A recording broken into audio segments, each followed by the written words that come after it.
Hey, welcome into another Whoosh Wednesday with me, Louie.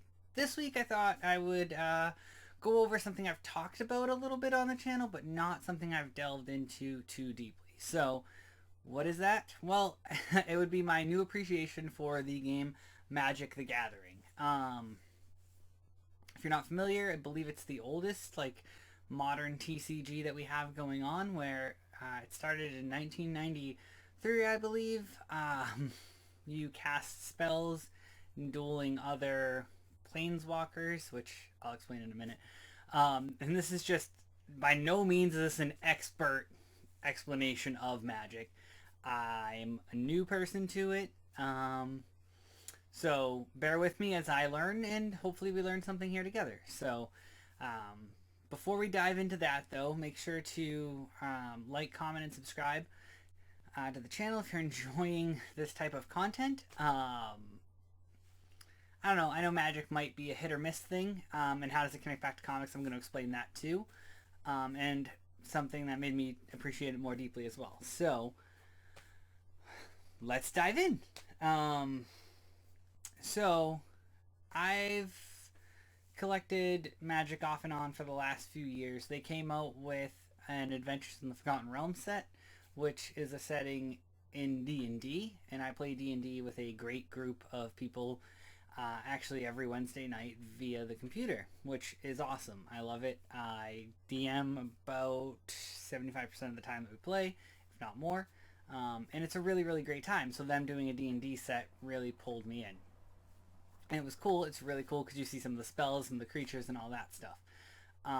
They've also done a Lord of the Rings set, which was really big because there was a One Ring written in Elvish that they published, and Post Malone ended up buying that for $2.5 million.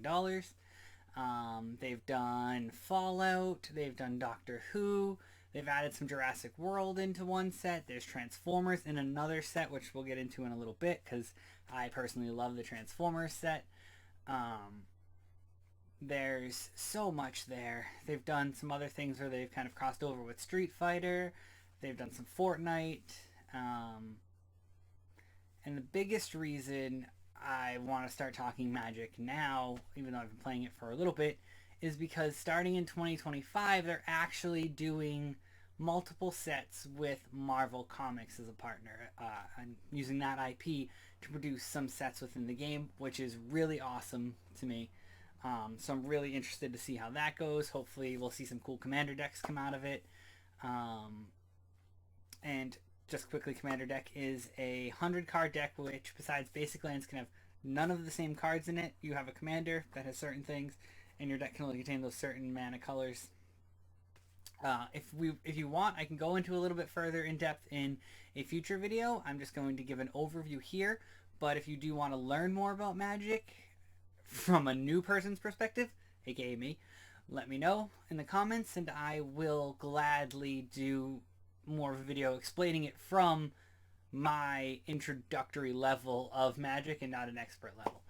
I do want to give a shout out to Tolarian Community College for being awesome to learn and watch, to learn more about the channel. The Command Zone is great for that as well as Commander at Home, Elder Dragon Hijinks. There's so many good channels, and you'll see so many other cool people and learn about their channels through those places as well. Like One More Mana, Ristic Study, who did a really cool video on something called Dan. Look that up if you're interested in remotely in Magic. It's really cool. Just a lot of really cool things, and people that I've seen play the game of Magic and really got me into it. So my channel is called Whoosh Comics and Running, right? So how does a trading card game relate back to comics? Well, I believe since at least 1995, there have been Magic the Gathering comic books going on. And just recently in 2021, Boom Studios, who I've talked about a little bit on here before because they're known for an amazing run on Power Rangers. That studio has done a Magic comic book. And something I can show off was one that I picked up, again, from where else but Nick's comic strip. And this is Magic Ashcan #1 from Boom Studios in March of 2021. Really, really cool cover. There's some really iconic people on here. Vraska, um, Ral, some other really cool people. Jace. So, really cool people. People from within the game of Magic, which is really cool to see them on here. So, like I said, there's Vraska, Jace Bellerin. A lot of really cool things about the comic. And honestly, I have had that book for probably maybe a year, maybe two at this point. And I hadn't actually read the story. And one of my rules is if I have it graded, I have to find a version of it to read. And I've started reading it, and there are 5 volumes published so far of 5 issues each. They come out as individual issues, but the trade paperbacks come out in volumes of 5. Um, I've read all 5. I got absolutely hooked into the story, and it's awesome. It's really cool, and it's cool to see some of the characters from within the gameplay played, well, not played, but presented to learn more about their personality. They're not just a trading card. They're not just a random character thrown into a game to do something just because. Like, there's motives. There's actually Magic lore that gets published in every set that you can find on magicthegathering.com. And that kind of catches you up on everything between each set, how they kind of all interact, and the different levels of the planes and the stories going on. So it's a really, really cool way to tell a story through a card game in a way, but it's also a really, really cool and fun and interactive way to have the opportunity to play a fun game with your friends. And like I said earlier, one of my favorite things is the Transformers deck, right? I have a full-on Transformers deck. And in this Transformers deck, there are some fun things that go along with it. So one, the commander for my deck is Optimus Prime. You can't get more Transformers than Optimus in my mind. You can't. And quickly for commander, there are 3 colors on this card for Optimus. There is blue, red, white, and then colorless mana. So your deck can only contain blue, red, and white creatures, which is a limiting thing. But in Commander, you get 100 cards, like I said earlier, and besides your basic lands, which are your mana that you can tap for power to cast other spells, you can't have the same card unless the card specifically states your deck can have X number of copies of a card or multiple copies or something along those lines.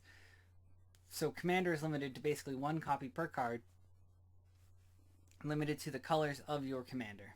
It's a really fun format that makes it affordable for most people to get into it, especially on a casual level with some friends, because you don't have to go buy 4 copies of an expensive card to fill out a deck.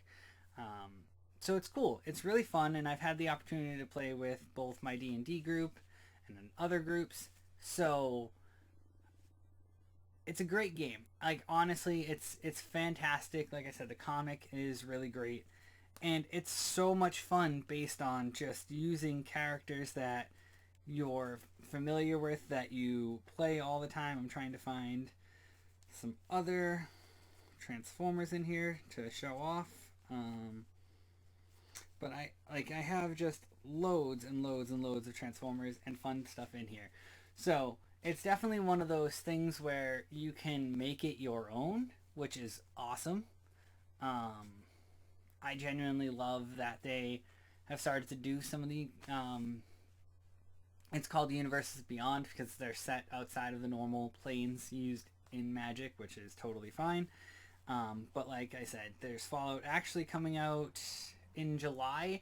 It's an Assassin's Creed based set. It's like a mini set, but it's still a full set all its own. So that's going to be awesome. And yeah, there's some fun stuff. So like here's Slicer. He's an interesting card in the way he plays within the game. So yeah, I don't know. I wanted to take this time to just kind of go over some Magic the Gathering stuff.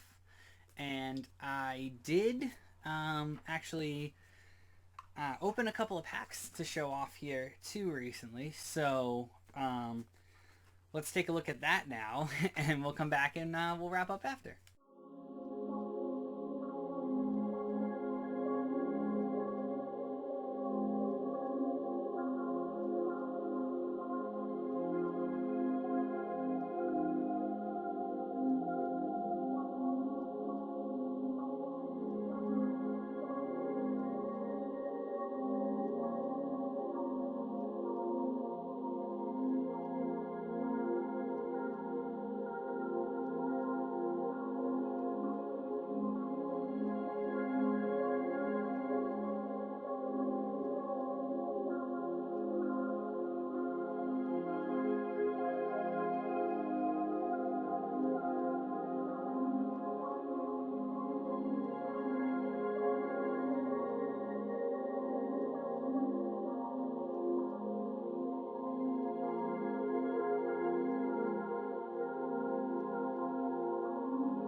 Alright, so as you could tell, probably the biggest hit from that entire thing was my ancient copper dragon, I believe it was.